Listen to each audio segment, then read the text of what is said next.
to the last episode. To the last episode. What did we say about this? It sips above its price. Dalmore 12. That might have been it. That's good. Welcome to the Forest Creek Podcast. It's the last episode.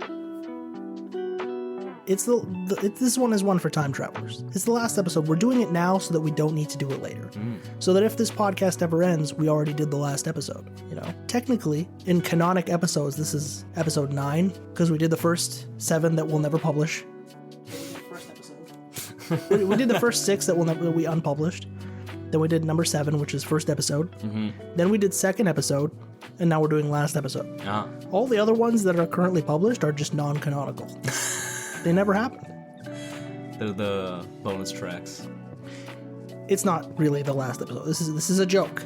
The podcast will continue, but this is the last episode. In case anybody ever asks us, what was the last episode? It's this one. Good to know. This is the end of an era.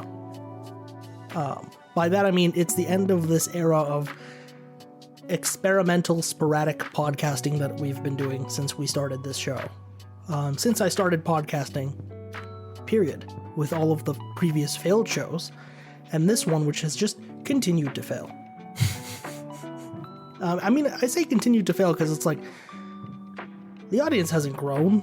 Like, we've had a few popular shows here and there, some things that are shareable. I'm not saying I'm not proud of the work we've done.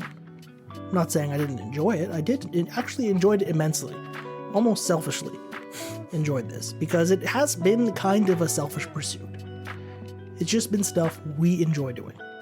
We like put on the mic and be like, well, this is interesting. We could listen to ourselves talk about this stuff. I often do end up listening to myself, of course, when I have to edit it. But, you know, like I said, we haven't like set a goal and then hit it. If anything, the only goal was, let's just do this episode. And here we are. It reminds me of a comic I read.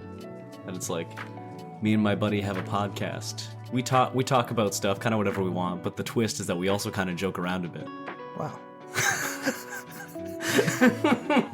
It is funny to say that I have a podcast. Yeah. Because it is true. That's where I find it's selfish for me, because I like that you have to do all the work, and I just get to tell people I have a podcast, and they're amazed. I mean, my do all the work, quote unquote, has been a process of what's the laziest possible way I could do this that still sounds good. Let's get them out. Our key innovation has been, what if we just put lo-fi the whole time? Bam. Nailed it. Never needed to change. Once I figured out what volume the lo-fi should be at, it was over. Honestly, the worst audio experiences I've created are the ones where it's not lo-fi. Except for that one time that I was talking about earlier, last episode, at least the last episode I released at the time of recording right now, where we had Megan playing Christmas Time Is Here, Charlie Brown, live. That was incredible. And I still would like somebody to constantly play live piano music for me at all times. That's what we use the third mic for. It gives you a really lounge experience kind of feeling. You feel like you should be podcasting from like a lounge jazz bar late at night while somebody plays piano in the distance. Yeah. Then you talk about life, I guess. We both got comfy cardigans on. Yeah. When I used to talk to AD about like what it would be like to have a show like this, and he's like, for whatever reason, I always picture myself having a coffee and a cigarette while I do this. It's like, we don't even smoke cigarettes, but like, it just feels like it's necessary to have a cigarette when you're talking about how bad things have got. Yeah. You know? Which is not really what this show is about.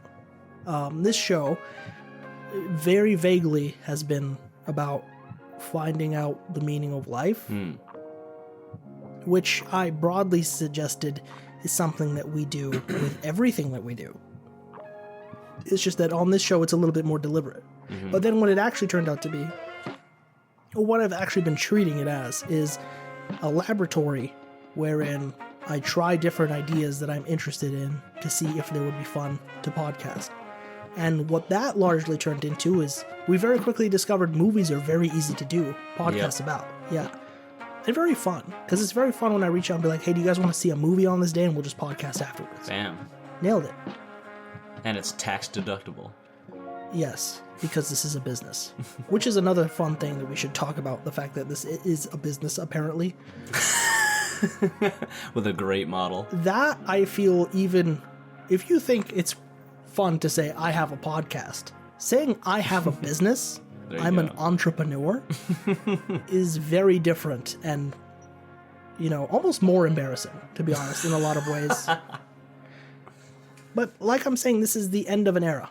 I am no longer going to continue doing the Forest Creek podcast as the main show. It's not that there will no longer be episodes.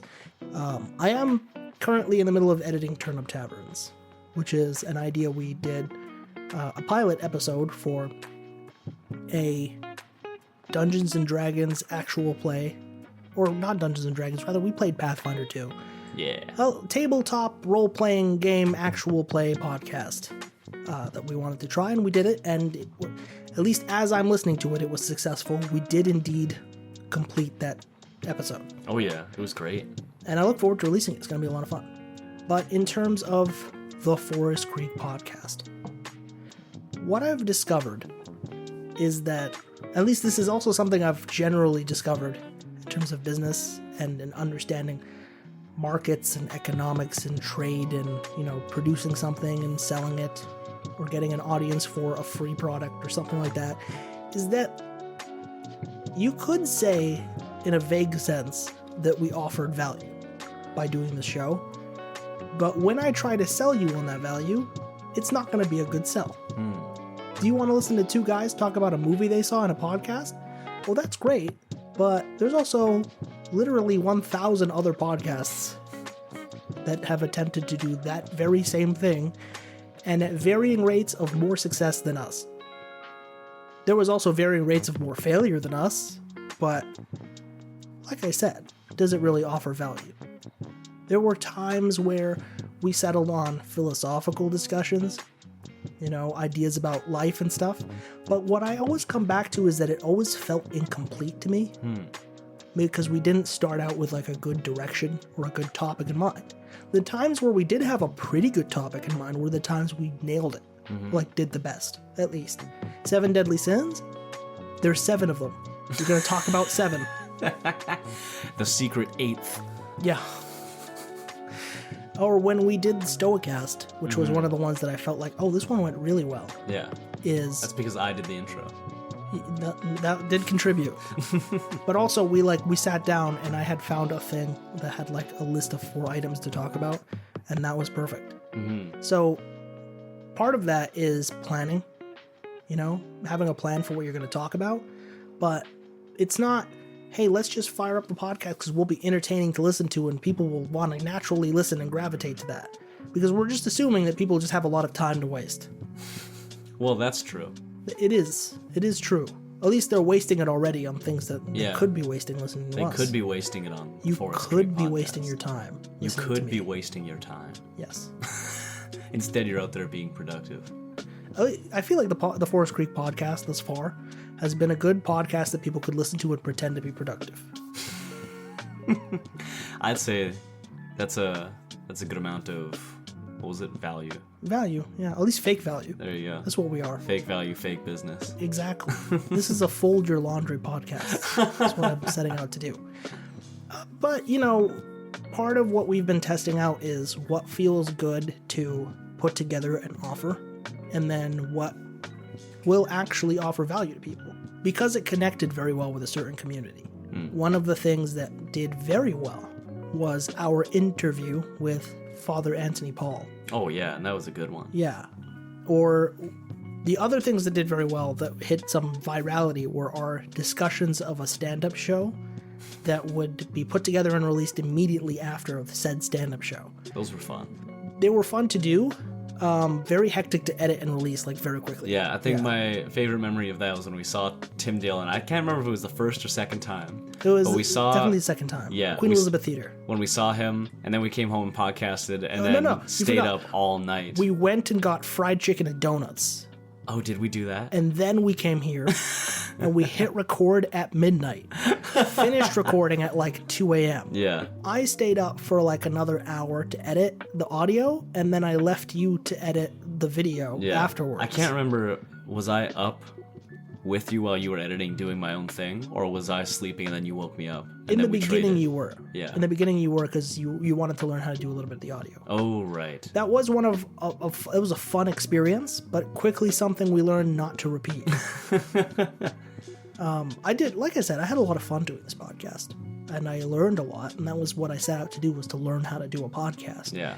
Now I want to learn how to do a successful podcast. That would be nice. You know, to have a growing audience. We gotta have good thumbnails. And advertisers who pay us. We'll always do the soy face and point at a number. Yeah. We'll do that. It'll be like, it's this number of the podcast. That would be amazing. We should do that. We'll just stand in front of a green screen doing the soy face pointing thing. And then we'll just change the image of it every time. And like flip-flop us. Have whoever's the guest, we take a picture of them doing the face. Yes. Imagine getting a picture of like every one of our guests doing the soy face. That would be incredible. Imagine trying to explain that to like an intellectual guest. You know what we could do? Excuse me, Dr. Jordan Peterson, can you just stand in front of this green screen? Just do a face like, oh, and like points at the green screen. No, you gotta show him the soy face. Yeah, I gotta show him the meme. Could you do this? Replicate this. I remember way back when he went on the H3H3 podcast. Oh, did he? A really long time ago. Yeah. And when he went on that, Ethan Klein had him take a hit of a vape. They have a big vape on the show. Oh, shoot. I remember that. Yeah. Didn't he remove that episode? I think he did, because that guy, I think the H3 people went like further and further left as time went on. Yeah. And they were like, I can't believe we platformed him. Yeah. Me, on the other hand, like, I've fantasized about having a podcast where I go around the world talking exclusively to dictators. You should have Trudeau on. Come on. Topical joke. Oh, come on. Stop. I want to talk to real authoritarians. But, like, I would not talk to them about politics at all whatsoever. Just me and Vladimir Putin talking about, so what's the caviar in Moscow? Did you see the game last night? Yeah, pretty much. Just water cooler talk with, like, the most evil people I can find. You should call it water cooler talk. Water cooler talk. But the joke is... They're evil. that it's Kim Jong-un on the show. That would be amazing. That was funny. I was having a conversation with someone recently to be like, I could never. You just platforming them? Oh, couldn't do it. They're the most interesting people. Yeah. Who do you want to talk to? You want to talk to Hawk Tua? Is that who you're interested in having a conversation with? You don't want to platform her? She has a big enough platform. When she stole $50 million from her fans with her Hawk Tua coin, I was like, good. She kind of deserves a payout because her life has been ruined. By this meme. She had a silly moment and she was on camera and then she went viral, and that pretty much ruined her life. Her stealing $50 million from all these people, restitution. She deserves it. Take the money and run. But on the topic of this podcast, like I've discussed, this is the last episode. It's the end of an era. Going forward, when I work on podcasts, I want it to be something that I offer explicit value to people. Whether that is entertainment or it is information or a combination of the two, but something we can package better. You know? It can't just be, and this is one of my favorite words, it can't just be a profundity podcast. What the heck is profundity? It is... You used that word because you knew I would ask you what profundity is. I was going to define it anyway. But profundity comes from the word profound. And the profound is something that, like, you know, some people are very fascinated by nuance. Some people are fascinated by novelty. When something is deep and interesting, that tends to fascinate me. So I was always interested in the profound. I see. But oftentimes we ended up doing movie podcasts because movies are a great way to look for the profound in things. But sometimes, you know, Chance and I also tried to watch Cocaine Bear and do a podcast about that. And when we sat down, we did like a solid 15 minutes of here's what happened in the movie and here's what we thought. Yeah. And then we continued to sit there for another half hour being like, what other kind of animals can we put on drugs? And as you can see, that podcast did not come to fruition because we sat at the end of that episode being like, I guess this is just not the one. We just can't. Didn't find the answer. We couldn't. We thought up a lot of animals and a lot of drugs, but it didn't. It just didn't feel like that didn't lead you to enlightenment. It was a fun moment to have with your friend. It shouldn't necessarily have been published to an RSS feed. Yeah. Yeah, which is a thing I feel like a lot of friends out there need to learn. But we're like so funny. That was, even as an audience member who knows all of our friends. Yeah. When I listened to our D&D episode, I was like, this is just guys talking about D&D. It devolved into that. We started by talking about the movie. Oh, that was about 15 minutes. It was a solid 45. Oh. But then the actual episode was like 2 hours. Yeah. And the thing is, like, I felt guilt because I asked these guys to come here and devote time out of their day, and then I did the interview, and then I did this thing, and I said it would be released, and then, you know, and you could hear points throughout it where they're like, and you have to tell them this, and we need to explain this. Yeah. And then you cut that and the thing. I can't just cut all of it, you know? It shouldn't have just been 45 minutes and I wrap it up early, you know? That would have been great. Yeah. Oh, that was like ASMR. This is why you put ice in your glass. Maybe it is. That was your text tone for the longest time. Oh yeah, I used to have the text chime of like ice and glass. Yeah. They took it out of the new phones. How dare they? Yeah, I wish they had it. I think it was just LG, but I switched to Samsung a while ago. I see. Going forward, I want to offer explicit value in the podcast, like I've been saying. Mm-hmm. I am still interested in profundity, but to tap into that in ways that make more sense. A few ideas we've been shooting around to have like pilots for. Mm-hmm. Pilots that I will publish to this RSS feed. We will continue to do the Forest Creek podcast, maybe on a more quarterly basis, or check-in while we work on bigger stuff that's, you know, like I said, offers more direct, explicit value. A career podcast has been on my mind for a while. Something where I sit down and talk to guests about their careers, their career paths. How did you end up choosing the job that you have? Because, like we talked about on our 42 episode, that has something, what you spend all this time doing has something to do with what you think the meaning of life is. Or at least how you choose to tap into making meaning out of life. Yeah. The other idea, like we said, Turn Up Taverns, which, maybe we'll get some traction with that. It was genuinely, at least to me, very entertaining to listen to. My goodness, it was, while doing it, I could tell that it was like we had actually accidentally made funny, interesting characters. Yes. Maybe not necessarily interesting characters. It wasn't even that accidental. But my goodness, it was gags all over the place. Yeah, we did it, and it was something that, you don't have to know us to find this funny. Yeah. Yeah. A career podcast, Turn Up Taverns. Has there been other ideas we've been shooting around? I'm sure there has been. At least there have, not been other ideas that are distinct from what we already do here, which is occasionally tap into philosophy. Yeah. Yeah. I had a question and I don't remember what it was. Maybe it'll come back to you. Today is January 8th. As of the day that we're recording this. Christmas, at least by my count, is officially over. For me, Christmas is the traditional medieval Christmas. I like to start it on the December 25th and let it go all the way to the 6th.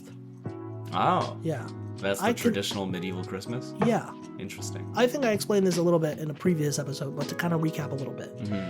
If you read an old medieval story like Sir Gawain and the Green Knight, Christmas was an ongoing feast that lasted the entire period of the winter solstice. Goodness. Which isn't a single day to these people, it is a long, extended period of time. Hanukkah, for the same reason, lasts a similar reason at least, lasts a longer extended period of time. It covers the winter solstice in a way. Yeah. This year, Hanukkah actually started on the 25th. And guess when it ended? The 6th? Yeah. Like I always joke about, it's like, when you hear that thing, the 12th day of Christmas, because there's 12 days. Well, I always thought about that. I was like, Yeah. What are these days? Sometimes I guess we thought in our minds for a long time that this is the 12 days leading up to Christmas. It is the 12 days of Christmas. Yeah. But the thing is, like, we make one holiday out of it on the 25th because that's the day we exchange the gifts, and that's it. When if you think about, like, the medieval days, you travel a long way to get to this person's house to exchange gifts. You're staying a while. You're not just going to leave the next, at the end of the day and then have to make another week trip back to wherever you live. Yeah. So it does make a lot of sense that Christmas would be 12 days. And like I said in that previous podcast, it's nice to have 12 days. It's like a bit of a buffer. Because, you do the Christmas, you have like these days of a daze where you're not like, you're in a daze for the few days after Boxing Day, wrapping up parties, going to see friends, trying to make the most out of whatever's left of the year. Then you get New Year's Eve, then you get New Year's, then you get a day of being hungover, and then you get a few days where you were supposed to start turning your life around on January 1st, but you're still recovering for like the first few days from the onslaught that has been the winter holidays. The walls have been broken. Everything has fallen apart. The gate is sieged. And you were like, I'm gonna do good. No, you're not. We're gonna recapture the Holy Land. Yeah, you're not gonna get it done on January 1st, is what I'm saying. Give yourself a bit of a buffer. In Coptic Orthodox Christianity, we celebrate our quote-unquote Christmas. Our nativity is January 7th. Oh. Yeah, so it's on the end of this anyway. All right, you were explaining this to me earlier. So even if I want to turn my life around on January 1st, I know that in a few days, there's a date coming that is going to be pretty bad for the health scheme, pretty bad for the sleep cycle, not good for the circadian rhythm, I'll tell you that. So it's really hard to like have momentum and pick it up and then lose it all, and then have to pick it up again. To treat January 7th as your new January 1st, rough. Today is January 8th. This is when I start the year. Oh. And when I start the year, I think about my New Year's theme. This is another thing. Yeah. This is on New Year's podcast. It may even be released. By the way, this is also a New Year's podcast. By the way, our last episode is a New Year. It's also a New Beginnings episode. Whoa. That's what it is. Crazy. This may come out January 30th. Well, Happy New Year, everybody. I'm just saying, I'm putting this out there now. It may come out the end of January, this episode. Feel free. The people won't know until it's out. Because if you're going to take a buffer for the days of Christmas, why not just take the month? Take the first month. You know what? Pad it out. If we're going to have a month, why not take 3? Do the quarter. The first quarter, you really need to... the first quarter is a bust. The first fiscal quarter, you really need to take some time for yourself. Man, we did that last year. Haha, film industry. Think about a New Year's resolution. When you think about it, and it's like, what am I going to do? How am I going to turn things around? How am I going to improve things? How do I open the next chapter of life? What am I doing? And then you're trying to jam-pack that into a single goal. And then you're not really figuring out what life is about, but then trying to embark on it. And for most of us, not doing pretty well on that front. I don't blame you. It's one of the things that we did discuss in the previous time, and which we will discuss today, is the idea of doing a New Year's theme instead of a resolution. I think this is useful for goals as opposed to systems in life altogether. You've read Atomic Habits, have you? I have not. Have you not? I bought Atomic Habits for my mother, and I watched a half-hour video explaining Atomic Habits. Would you care to tell us about what the thesis is? I remember the one that said make different rooms for different activities. And the first thing I thought is, I don't have that many rooms. I have a lot of activities I'd like to do, and I have 2 rooms.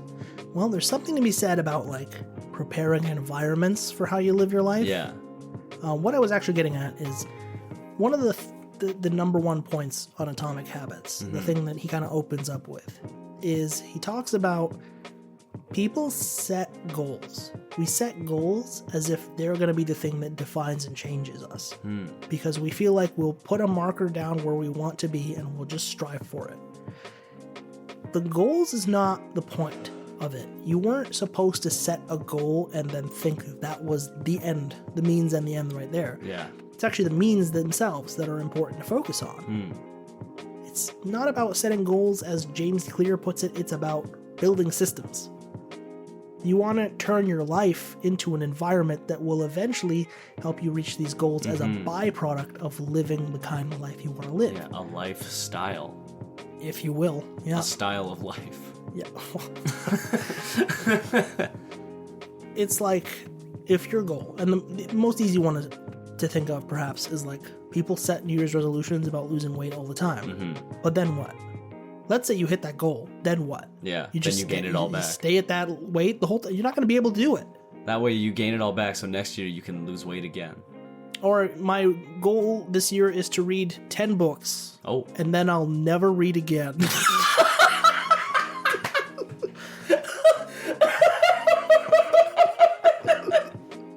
Not even like road signs.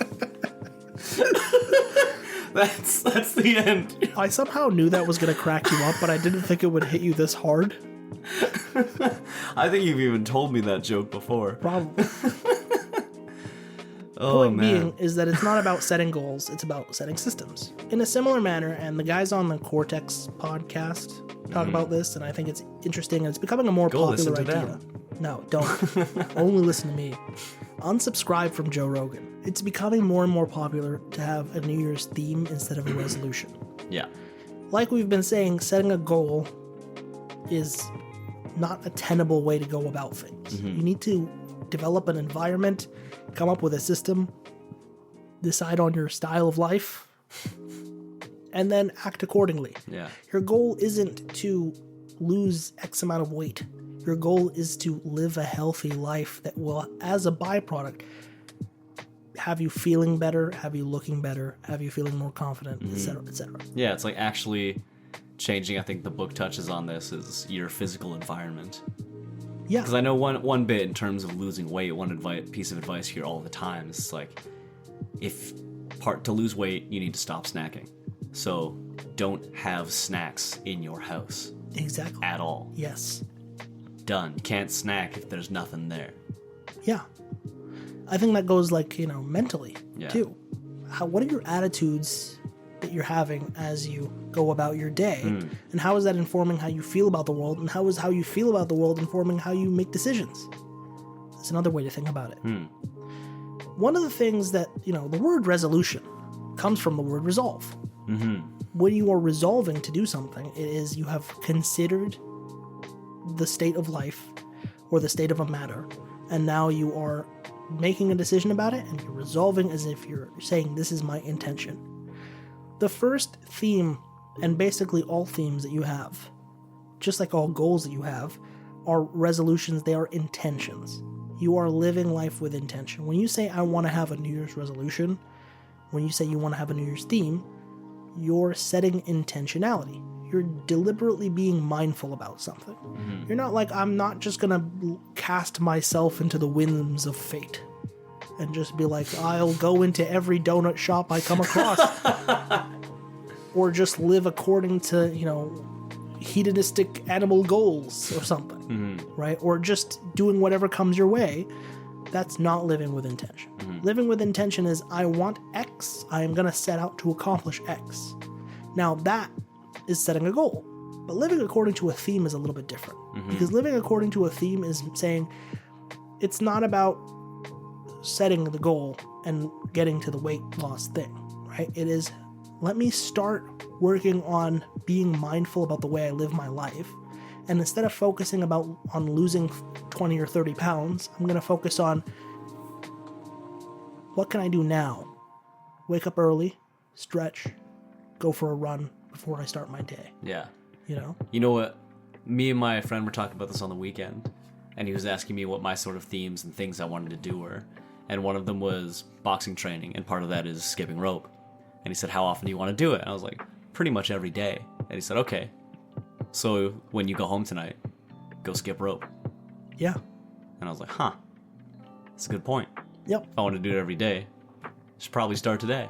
Why not? There's another thing that people do is they'll go, And it's interesting, even James Clear talks about this, is like when you want to start your new system, start at the first day of the week or something, because it'll make you feel more like you are going to start today.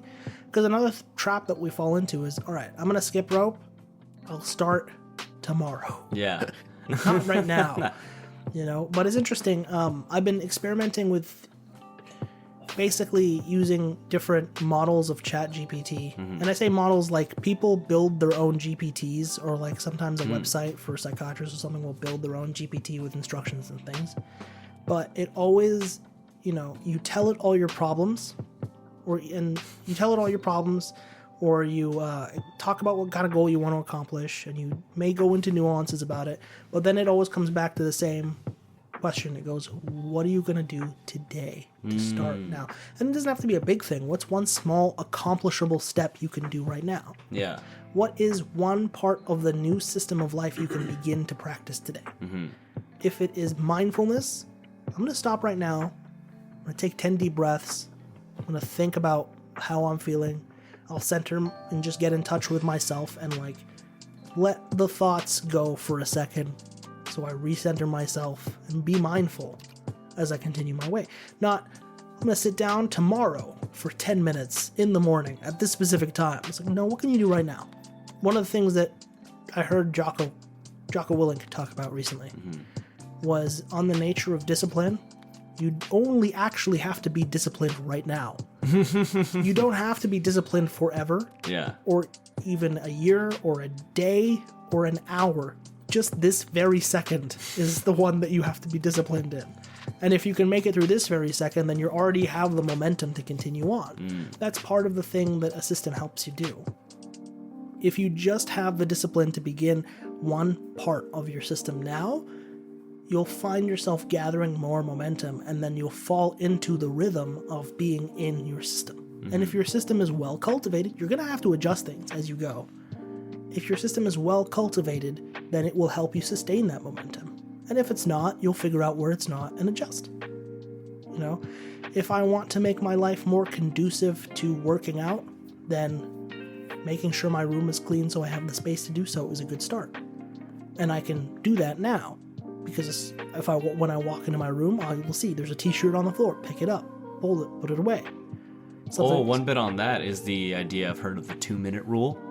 If a task takes like 2 minutes or less to do, then I will do it right now. That's a really good rule. Yeah. And so there's probably like 50 things around your house you could do that take less than 2 minutes. Oh, yeah.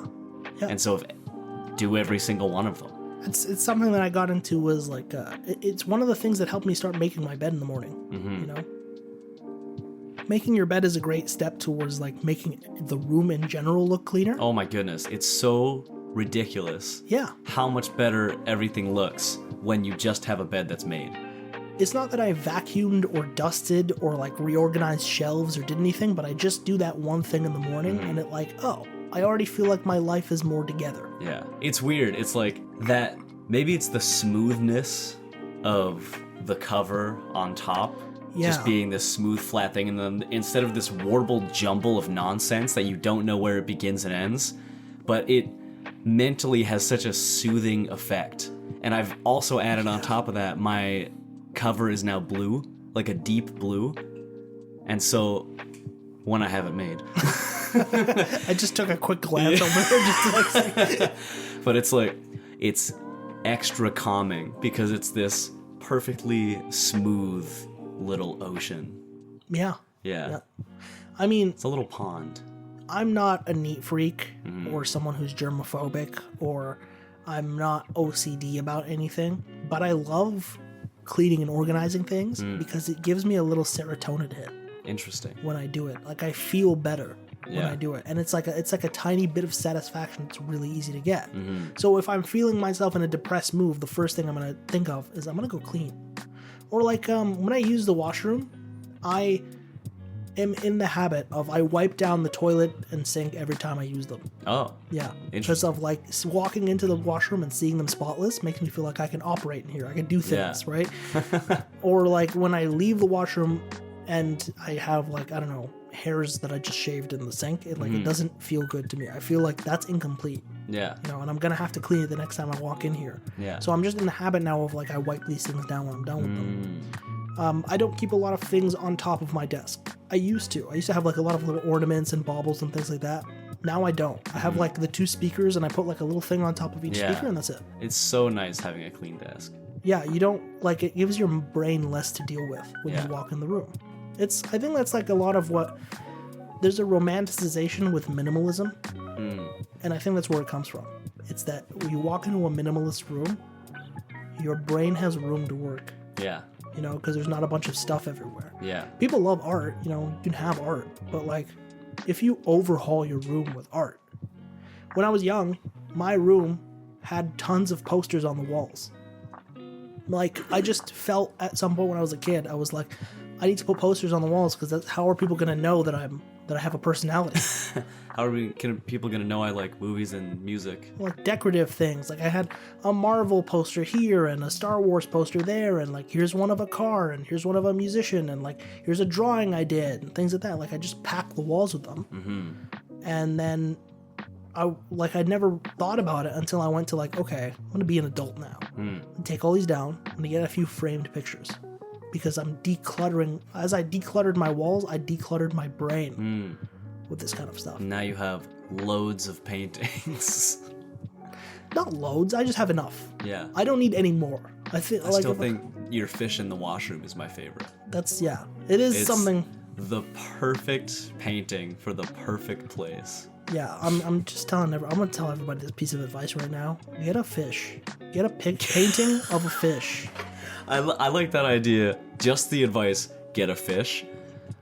More specifically. But in general that it stems from getting a painting of a fish on a wall. It's like, get a fish in whatever way, shape, or form you want. Get a fish. More specifically, my piece of advice is get a painting of a fish or a picture of something maritime and put it in your washroom. It will make it feel like, oh, this environment is for water. Right away. Yeah. But to get more onto our topic, it is January. It is the beginning of the year. And as I set new intentions for this podcast, I'm also thinking about what kind of intentions I'm setting for life. This was a pretty convoluted question for me to deal with. Like I said, the first thing you do with this is you kind of set intention. In 2023, I had turned 20, I was 25, and I was having this podcast going, but I didn't have like a drive for it. I had this business, but I didn't know what it was going to be. And when I turned 25, I decided I was going to set the intention to come up with a vision, have an ambition, and act towards it. Anytime you do this, you're going to fail. It is almost necessity to fail. Setting your intentions does not mean you have guaranteed your success by any means. And I did fail, and I learned a lot. But one of the things I learned a lot about at the beginning was figure out how much of your ambition is based on pride, how much of your vision is actually realistic. And that became something I learned a lot about throughout all of 2023, was constantly adjusting plans to be more realistic about what we could accomplish. I remember sitting down with you guys in the very beginning and just being like, all right, here's our plan of what we're going to accomplish in the year. And then week by week, I was going, we haven't gotten anything done. And I was like writing so many little memos and stuff to everybody and little messages and trying to make them inspiring. And I'm like, I'm spending more time doing this than I am actually working. Yeah, than doing the work. I'm the problem. Yeah. Because setting the intention does not mean that your vision for accomplishing that was realistic. And by the end of 2023, going into 2024, I hit a bit of a depressive slump because I think I'd become disillusioned with my own vision to the point where I just didn't know what I wanted to do anymore. Yeah. And 2024 was a year of wandering and trying to like refigure this out. I have a better picture for what I want life to be like. I have a more grounded vision for the future, something that is not like I want to have X by this point, but more like what can I actually set out to do in order to make life that. I was no longer thinking about goals. I was thinking about systems. I wasn't thinking about wealth. I was thinking about career. Mm-hmm. I wasn't thinking about relationships. I was thinking about what kind of person do I want to be and what kind of value do I want to offer the people around me. Mm-hmm. You know? So 2025, my theme of the year is value. I've experimented with different ways of phrasing this. At one point I was like, I want to be a giver. I want to give more. I was like, that's a little bit too... It felt a bit too generic, like to just try to condense everything to giving, because it didn't also necessarily hit the things I wanted to hit. One of the things I toyed with, and a concept I've been thinking about a lot, is void. Just kind of observing in nature how when there is a void, there is a space of emptiness, something will by nature come to occupy. So I started seeing, not only is this a physical truth, in that like wind is created when there's voids in the atmosphere, but seeing it as like a kind of social or systematic or even economic truth, in that like, when there is a need in the economy, the market fills it. When there is an empty space in your schedule, something is going to occupy that time. And then if you were to start creating these voids intentionally, for instance, a lot of people who are very wealthy talk about one of the main keys to them gaining this wealth was to be generous with it. Because the more they invested their money and their time and their effort outside, they created a void in their own lives. And the reward of this investment, or the yield of it rather, was that the void had to be occupied, and it came to be occupied with money or wealth in one form or another. Yeah. Right? So I started seeing the same thing. It's like, if you want to get healthier, create a void by denying yourself the things that normally eat up your time and your effort and your health.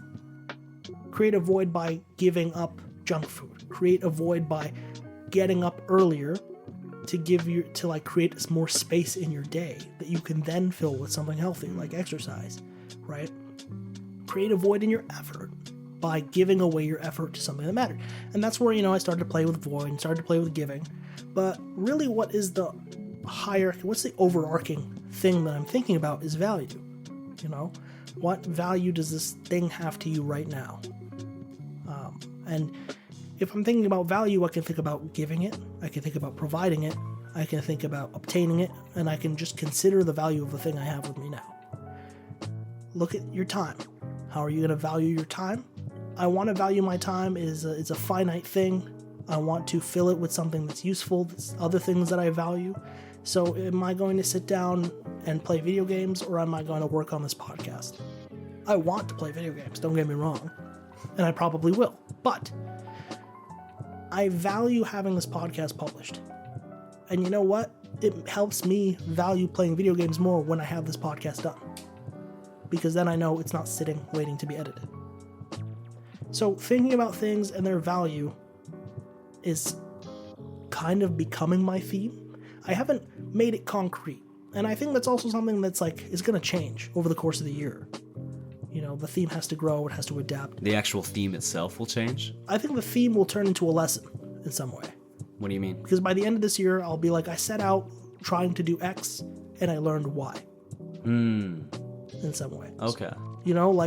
I think 2023, the theme was vision. Mm-hmm. I set out with a vision, and then I learned how to adjust for reality. Yeah.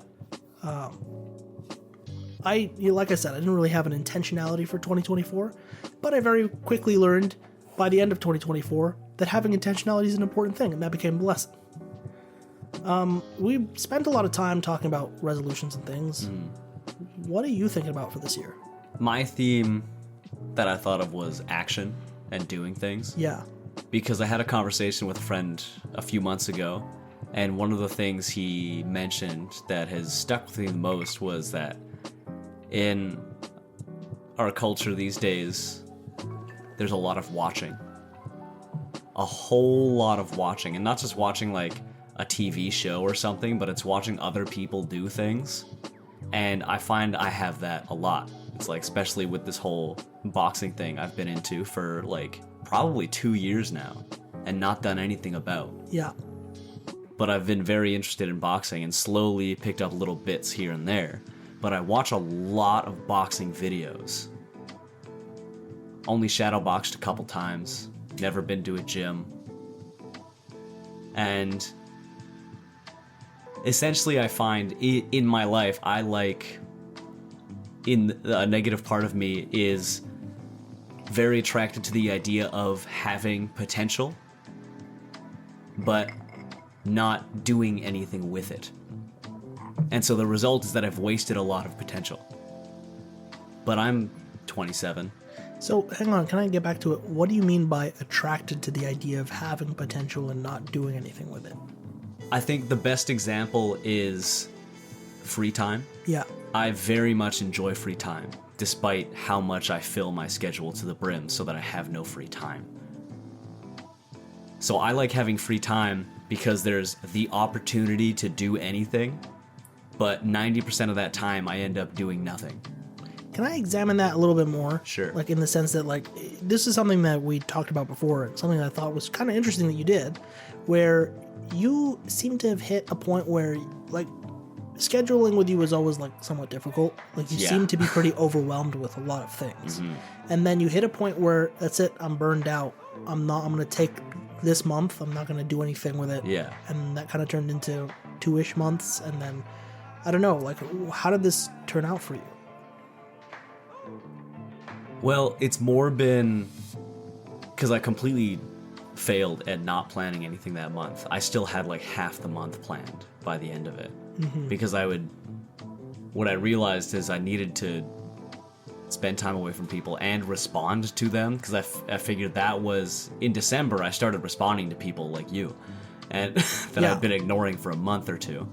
And that felt good. Whereas leaving messages unread and having messages pile up, like having 300 messages, felt awful. I hate having messages and notifications, and I like hanging out with people. But I found answering people and saying, no, I'm not going to hang out, felt good all around, because I had my free time and I had responded to people, so they knew what was going on. So pretty much I've learned that I need that balance, but I haven't enacted it, which is why January is 50% filled up, and that happened in the first 3 days. Yeah, it's ridiculous. I mean, it's partly my fault. I definitely did message you with like, hey, can we do this thing? Yeah, like 2 things. Oh, yeah. But it's like, yeah. And that I also have plans being made for me because I don't respond to them and say, no, I cannot make this, which is why tomorrow night I am busy. It's very funny. Yeah. But getting back to it, action as a theme, or like we've been saying, intentionality. So doing. Intentionality, I like that idea. Well, also action in your sense, because you started this off by saying watching is a big thing we do. Yeah. And it's funny, my brain went to like, in 2 places. First off, streaming is a big thing, like watching other people play video games, which is hilarious. So that's been around for years. Playing video games is already a thing people think is kind of a waste of time. You know what Watching people play video games? Dude, you know what I think is the craziest thing? Yeah. Like, something like 8 or 10 years ago, I think maybe closer to 8, I was listening to this podcast and they were talking the future of streaming. Yeah. And some guy, this is back when it's like Let's Plays were just on the rise, so that was pretty much all streaming was. It was that, and maybe you had a few people talking into the mic, and that was it. Like there was there were podcasts, loads of them. Of course. So there was that idea, but that wasn't really streamed or anything. At least not popularly, like it is now. Yes, please. And what the guy said on the podcast of the future is that, he's like, the future of streaming is that it will just be a camera in the top corner of a house, and you will be watching a family go about life. I think some people already do that. To a degree, yeah. It's like they vlog during their day and talk to the camera about, like, here's what I had for breakfast. Exactly. It's like they'll talk about that stuff, or there's even what's hugely popular is like just getting a bunch of people in the room and doing some sort of activity. You know what? I was laughing to myself earlier to just think, like, so many people on Instagram who have made fantastic, beautiful pages, by the way, of like people just doing their hobbies, riding a motorcycle. Yeah. And I was watching someone today make a sandwich. And I was thinking to myself, how ridiculous is this? That this is like, we've reduced it down to like, we're so stuck to watching people. Like, go back to medieval days. Do you think there was a crowd around people watching the blacksmith work? It's so wild. How absurd is this? Yeah. That we're not busy enough living our own lives. It's a weird thing. And the closest thing you could come up to it, like 15 years ago, was the idea of people watching. Yeah. But to do that, you had to go to a mall or sit on a bench in a park. We did it today. We did it in the ramen shop. We were like watching these people on a date, being like, what's this like? What is this conversation? What if we had actually just like turned and looked at them? What if we just started doing our commentary out loud? Oh, that would have been amazing. Oh my god. But yeah, going about life in a way that you're taking more action. But yeah, instead of watching things, one of the things I want to do, because lately in the last couple months, I've noted what I've gotten very bad with is scrolling Instagram's Discover page and watching lots of videos on boxing and whatever other random thing. Yeah. And there have been a couple times where it's like I see this guy bouncing around and throwing some punches, and I'm like, that's a very interesting. I haven't seen this before. It was a Russian style of boxing. Yeah. And I was like, I haven't seen this. This is interesting. And I actually put my phone down, got up, and started bouncing around like the guy in the video. Yeah. And I was like, this is fun.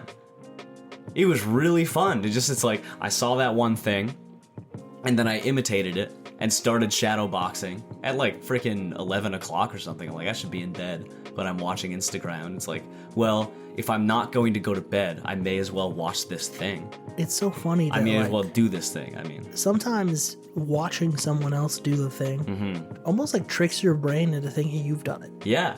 In a way, hugely. Like, the amount of workout videos I've seen and then not done the workout. Yeah. Is because like... And you go, wow, that guy's jacked, and take a big bite of your burger. My brain's already done the chin-ups. Yeah. What are we doing? You know? I've done the mental chin-ups. But it like robs you of doing the thing. Yeah. Watching this guy on the motorcycle, I love his videos. They're so picturesque and beautiful. Yeah. But I've also had amazing moments riding an actual motorcycle and just enjoying that. That's so much better. And all the people everybody watches, they're the one doing the thing. And you know what it is? So it's like, just do that thing. It's almost like doing the thing is the negative entropy. Yeah. You are accumulating life experience. Oh, whereas watching someone else do the thing, watching TV, watching things, living them vicariously in some way, it almost feels like you're still suffering entropy. I think what it does, in terms of my earlier idea of potential, is it keeps you in that mode of, I could do this. Yeah. But then you watch 17 other things, you're like, I could do this, I could do this, I could do this, I could do this, I could do this. It adds to indecision in some way. It kind of makes you feel like you're Leonardo da Vinci, because he was known as the man with the most diverse range of interests or something. It's like, I have a diverse range of interests, but I don't do any of them. Do you see your theme as something that's going to help you take initiative more often? Like basically go, I think hike is an idea. Instead of watching someone do a hike, I'm going to go take the initiative and go on a hike. Yeah, I would hope so, at least in my own personal life. Because when other people are around, I find I act differently solely in the decision-making process. If I'm on my own, I'll not do something, or there's 15 different things to do, so I'll take my time deciding, and I'll do something while I decide, and laze around that way. But if I'm with a group of people, and there are two options, most of the people I hang out with are very indecisive, and it pisses me off. Which is pretty ironic. But yeah, so I'll just make a decision and say, is everybody okay with that? Like, we're gonna go do this, and nobody objects, so we go do it. So that's like the indecision of others. But intentionality, so you can be pretty intentional. So I honestly find I take initiative, and I'm very decisive when it comes to deciding what a group will do. But then deciding what you will do. Yeah. So in some way, that's it's like, where I stick in that mode of potential, and I kind of ruminate on that. And while I'm deciding what to do, instead of doing something, I will sit on a video Or I'll sit on my computer. That's kind of my action, is that I sit on the computer and I go to YouTube or I read whatever manga's up there. Yeah. And it's like, since I haven't decided yet, I'll do this thing in the meantime. But that's the stupidest thing I could do, because instead of, I'm deciding to not decide. Yeah. It's almost like you're a good leader in a group, but you're not a good leader of yourself. Yeah. Yeah. That's apt. It's a way to phrase it, I guess. That's accurate. So your year is a year of action. My year is a year of value. They both kind of come down to the same thing, which is using your time in a meaningful way. Yeah. Like I said, I think this is the first theme for anybody, really. And I think this changes depending on like what part of life you're in, right? Like for our friends who are new fathers, their theme is gonna kind of work out to being a theme of fatherhood. Whoa. In some way. And their time, in terms of how they're going to go about using that in a meaningful way, is going to be, all right, how am I being a father in a meaningful way? But it's all about intentionality. I think in the end, your goal is just a manifestation. Your goal, your system, your theme, your resolution is all a manifestation of how you choose to be intentional about life in some way. Because like I said, if you are not choosing to be intentional, if you don't choose, Dave Ramsey says this thing about money all the time. He goes, if you don't tell your money where it's going to go, you're going to wonder where it all went. Yeah. And I think the same thing is true of your time. Yeah. The same thing is true of any kind of resource you have. If you are not intentional about it, you're going to wonder what happened to it. Other things are just going to take it from you. I think, we have friends who are okay to go with the flow. But only to some degree. They have to have a plan for what they're going to do. Yeah. Without a plan, that's more or less what the cows in the barn have. Is no plan. They don't have to worry about much. Yeah. They get the feed. They go into the field, take a poo. So that's the extent of it. Yeah. If you are not intentional about the way you live, that's what you may as well be. Yeah. And maybe that's a mean way to put it. Because it is important to understand what it means to be adaptable or to be able to enjoy moments and to live in the present. But my first theme really was the theme of vision, because I decided that I had enough of letting fate just kind of kick me around. Yeah. Well, I think that's where value and action comes into play, because all of those things you talked about and what I talked about are happening in this current moment. Yeah. It's like the only reason we have a podcast is because we sat down here, you set up the mics, and you hit record, and we're talking into the microphone. But we actually did that. Yes. You ascribed value to it. I'm going to also have to ascribe value to sitting down and listening to it again when I edit it and then publish it. Have fun with that. I will. I think this is one of our better ones, hopefully. Hopefully the audience agrees. All three of you. Intentions for the new year. In a practical sense. So this is the other part of theme that's pretty interesting, because it gets back to the heart of New Year's resolutions, is goals that are within that theme. Things you want to accomplish. Because that was, yet again, because me and my buddy were talking about the idea of our New Year's themes on the weekend. And he asked me, because I told him about this year of doing an action. And he was like, well, what are 3 things you want to do? And I was like, shoot. I didn't even think that far ahead. Because you can have a kind of idea about what general direction, what kind of general person you want to be. Yeah. But having something that is actionable on the to-do list is great. Yeah. Yeah, definitely. Sometimes the themes are I want to have, or sometimes the goals that people set for themselves are I want to be this heavy and this muscular or whatever. Yeah. But then actually being I'm going to go to the gym. It's a little bit different. Yeah. Than being there's a sense of when I look back at the end of this year, I want to have visited 10 countries versus here's my plan to visit 10 countries. Yeah. Or if it's if your theme is travel, you come up with this plan to visit 10 countries, and let's say you only visit 8. It's well, you still traveled, you visited 8 countries, but if you had the resolution and your goal was 10 countries, then you failed because you only went to 8. Yeah, that's one of the reasons I also like having a theme rather than having a goal. Because the goal is essentially the fuel. The theme is the engine, the goal is the fuel. Stuff like that. So it's like sure, the you've got motivation. It's like you've got the theme that it's like as long as you're following this thing, you're good. And if you have goals to set out, even partially achieving those works. This is the same guy I learned the 2-minute rule from. Talks about the 70% rule. It's like, okay, let's say you've got this goal you want to make, or you want to achieve, and you think to yourself practically, it's like, can I achieve 100% of this goal in the time limit I have? And you're like, maybe not, probably not. I'm pretty flawed, and I'll waste time, and I'll do things incorrectly, whatever. Yeah. So like, but I can complete 70% of it. And so if you go out and complete that 70% of it, maybe you complete 80, maybe you complete 90. If I set out to become a millionaire and I only complete 70% of that, pretty freaking good. That's pretty great. I'm down. That's pretty I'll awesome. do that. Yeah, I wouldn't be annoyed. Well, one of the things that I kind of touched on is that having a theme as opposed to having a resolution. Because a resolution feels like it is the end. You figured it out. Yeah. The theme is more of, it can be the end. It can also be the guide to that. Well, because I think the ultimate idea with themes is the core of resolution, which is you want to change your life. Yeah. You don't just want to do this for a year. You want to do this forever. And so having this theme builds it into your lifestyle. Maybe not so that next year you don't need a theme for that specific thing because it's incorporated into your lifestyle. Maybe not even change your life, but at least advance your life. Yeah. What is the next thing you're going to do? It's like you want to make a change in your life. I think it's like there's nothing stopping you from having goals. Yeah. If you have a system, there's nothing wrong with having milestones for your progress if you're operating to that system. But what we're trying to get at with a theme is have the system. Don't just have the milestones. Yeah. Don't be like, I'm going to lose 5 pounds this week. And otherwise, you're like, why then. am I doing this? How am I actually going to do it? Yeah. Yeah. What is things you want to accomplish this year? At least the direction that your theme is going to guide you.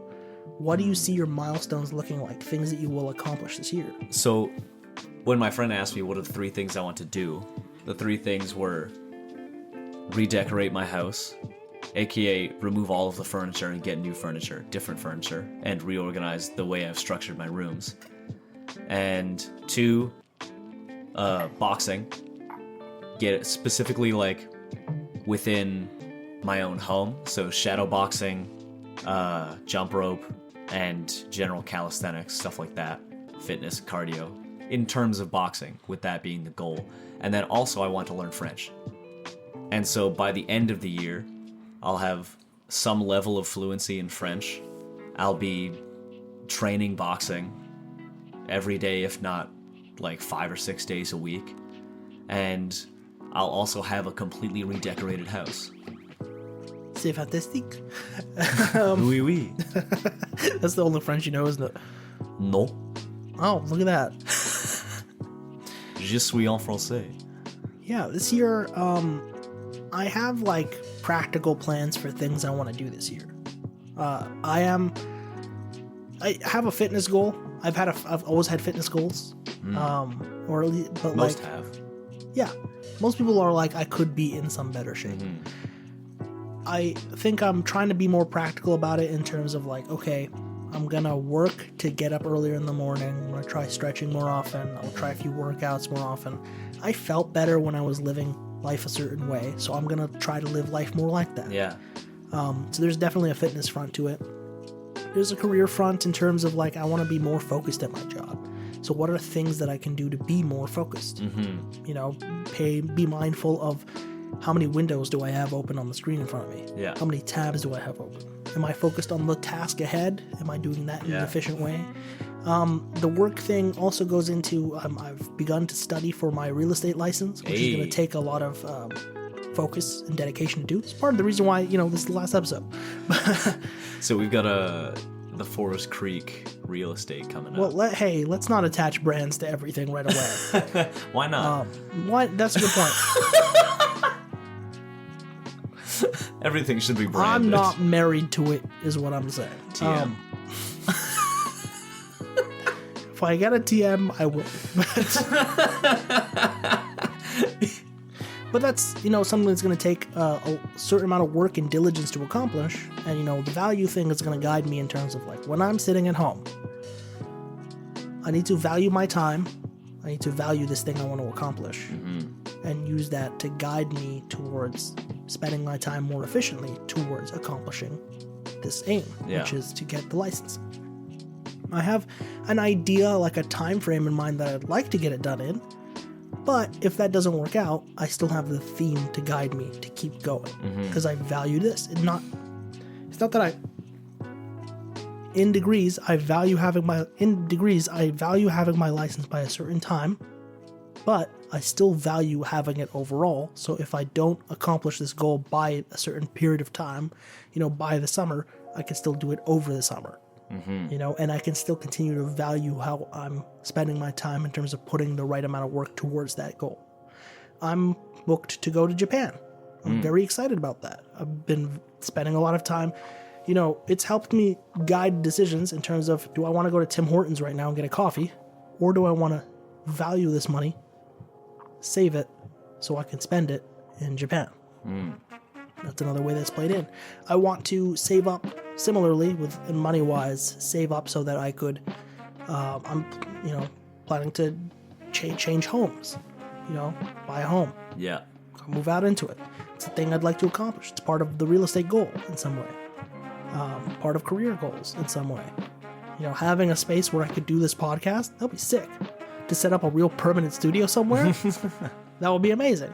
Not that I haven't had many adventures doing this portable system, but, it'd be nice to not have to crane my neck right now. That would be pretty great. Maybe part of my redecorating will be getting a taller table. That'd be wonderful. No, I'm actually eliminating it. Come in here and have a dining room table. That would be the only thing in this room. If that was my plan. So funny. Yeah, but like having these things that I'm working on and striving to accomplish. Along the way, I also hope to use the system or the theme of value to kind of inform the way I spend my time and the way I'm behaving around people. If I am valuing people in my life, I want to be more mindful of the way that I treat them and not, and be more patient with them. Because if I'm sitting back, it's like, do I value this thing I'm arguing with them about more than I value the person? If I'm more mindful about that, because of the value of it, then maybe that will also help guide my action. Like I said, you set out with a theme, you will end up with a lesson. You set out with an intention or a thing you're going to do, like I said, like we said, getting 100% of that thing is probably not going to work out. Getting 50% of that thing is more within the realm of possibility, but the thing that you will also find out about along the way is that the other 50% of that thing is going to be a lesson you're going to learn. If you set out to accomplish a fitness goal and you fail, the amount of failure is also the amount of lesson you can learn. And by that, your intentionality turns into knowledge. Which, if you think about and consider, that turns into wisdom, that begets understanding, and then you have a better foundation to set your next theme and start on your next chapter of life with your next intention. I think that's all the things I wanted to talk about. That's everything there is to talk about. We did it. It's the last episode. This is the last episode. There's nothing else anybody can ever talk about. So at this moment in time, please cease moving your mouth. We're now going to enter a period of silence for the rest of eternity. Well, you can. I'm going to tell them to head on over to @theforestcreek on our social media platforms, mostly Instagram, where we'll also start posting things. That's another New Year's resolution, is to post things on there, because right now it's blank. I was sharing stories for when podcast episodes would come out, but I was like, what do I actually want this page to look like? And then I was stuck in perpetual indecision, and it just remained blank. Like, there were things and they've all been archived, but there will be new things. I've been working on them now. So head on over, follow @theforestcreek on X, on Instagram mostly, on other social media platforms. Check us out, theforestcreek.ca, where we will also be updating with some content and some interesting stuff. And don't forget to share this podcast with your friends and family, and your enemies and your coworkers, everybody. You can email us questions. We would love to address your questions when we do this podcast quarterly. I'll open up a big bag of mail like those kids shows used to have, and we'll just read the fan mail. We'll answer your questions. Ask us for advice. I will get an expert to come and answer your advice, and if I can't get an expert, I'll answer your advice. Maybe that's better. But this has been the Forest Creek, the last episode. I am finally Raph. Jarrod is sworn to silence. He's waving goodbye to you. You can't see this because it's an audio medium, but he is waving goodbye.